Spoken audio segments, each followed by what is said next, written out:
making material plans is probably the most important function of a purchasing department. The plans that made in purchasing are what we call as rolling plans. They are continuously made plans which are updated as soon as we have a new information or when the period changes. So we are going to make aggregate plans here, and the individual material plans are exactly similar, and we don't have quarters. You probably have months and weeks when we talk of individual material. This is aggregate for a business. One thing to note here is that the plans are made in terms of expected COGS. So we would have an expected demand forecast in terms of revenue. We subtract the margins to get the expected COGS. So that's how we plan. Now for this particular data that we have here, we will assume that we are in November 2019. So we are already in 2019. And I expect that I will end 2019 with $185,000 of inventory. All numbers here are in thousands, but I'm going to ignore that. I'm going to say that, well, we'll end up with $185 worth of inventory. Now, we don't purchase exactly what is required. So if I require $850 worth of material, I don't go out and purchase exactly $850. We don't do that. We always keep some buffer. We keep some extra. And the logic of this buffer is that since the closing stock of quarter one is going to be used for quarter two, the closing stock of quarter one is to support quarter two. So the demand variability or supply disruptions of quarter two, the closing stock of quarter one is to support that. The closing stock of quarter two is to support the demand variability or supply disruptions in quarter three, and so on. So every business would have a policy of how much closing stock they want. So as per this business, let's assume they have a policy that we need to have a coverage or a buffer of approximately 40 days of demand, or in our case, 40 days of COGS for the next quarter. So the planned closing here would be equal to per day's COGS, which is 900 divided by 90. We have 90 days in a quarter, and that's why I divided by 90 times the policy of 40 days. And so this is my planned closing. 400. Double click on the corner to get these numbers. I have some decimals which I don't like, so I'm going to use my round formula. And I need integers, 0 decimals, so I use 0. And double click again. All right, so I get these planned closing stock. This last number does not matter. So I've got planned closing for the 4 quarters of the next year. Remember, I'm in November 2019. Now, I don't purchase exactly what is required, right? So I need to give customers $850 worth of material. I need to have a stock of $400 worth of material. So my total requirement is $850 plus 400, which is $1,250 worth of material. That's the total that I need. I already have $185,000 or $185 worth of material. So the net purchase is the sum of what I need subtract what I have. So we write that formula here, equal to what I need. I need this COGS plus I need this closing. I need that material, and I already have this 185. So this is my planned purchase. And double click here, and again this doesn't make sense. So I'll have 4. So I've planned the purchase of the next 4 quarters. Very nice. But like we said, these are rolling plans. So in quarter 2 we need to plan again, or end of quarter 1, starting from quarter 2 we need to plan again.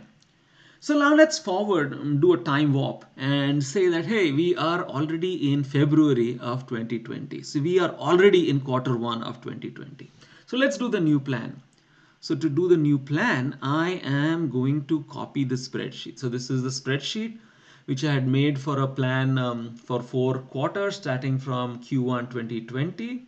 I'm going to copy the spreadsheet, create a copy, and make a new spreadsheet. I'll rename this.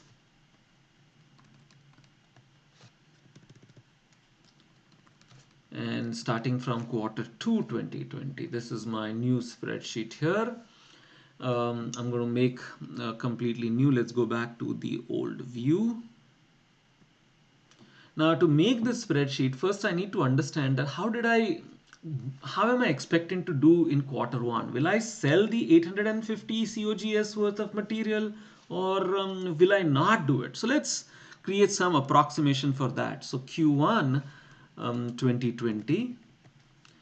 So first I have is the um, expected COGS, which was $850.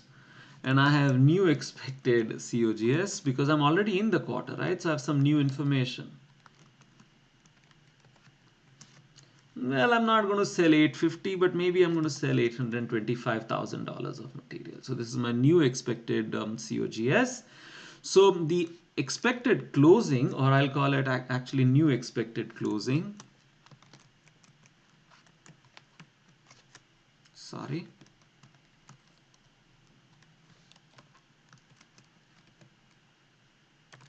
Will not be the 400 which I said, but will be something different.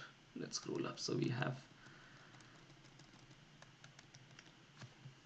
unzoom this a little bit, and then we get the full view.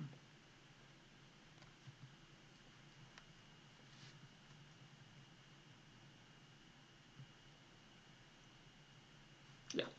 So this expected closing is going to be a different number. So remember, how do we find this new expected closing? I am going to purchase this. So I'm already in Q1, so I cannot change this.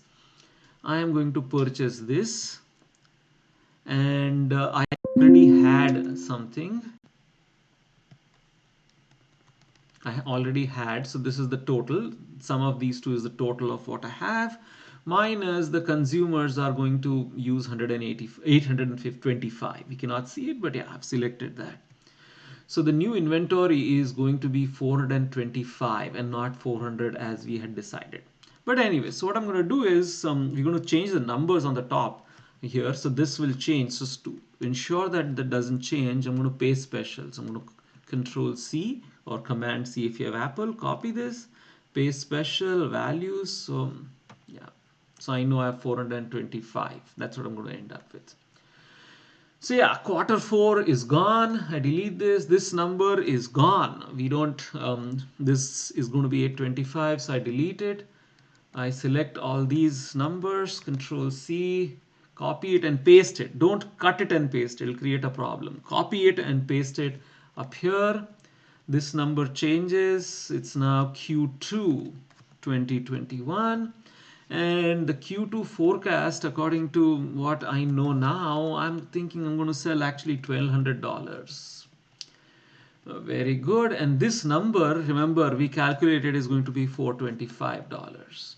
So yes, so now these are the new planned purchases for the next quarter. We rolled over in quarter 2.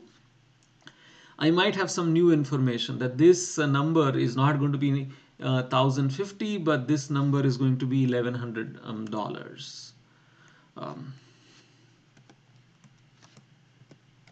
so yeah, we get new purchase numbers. So this is how you would modify your purchasing plans based on new information. But remember, we make these rolling plans once every quarter, and these rolling plans are modified as and when we change quarters or as and when we have information.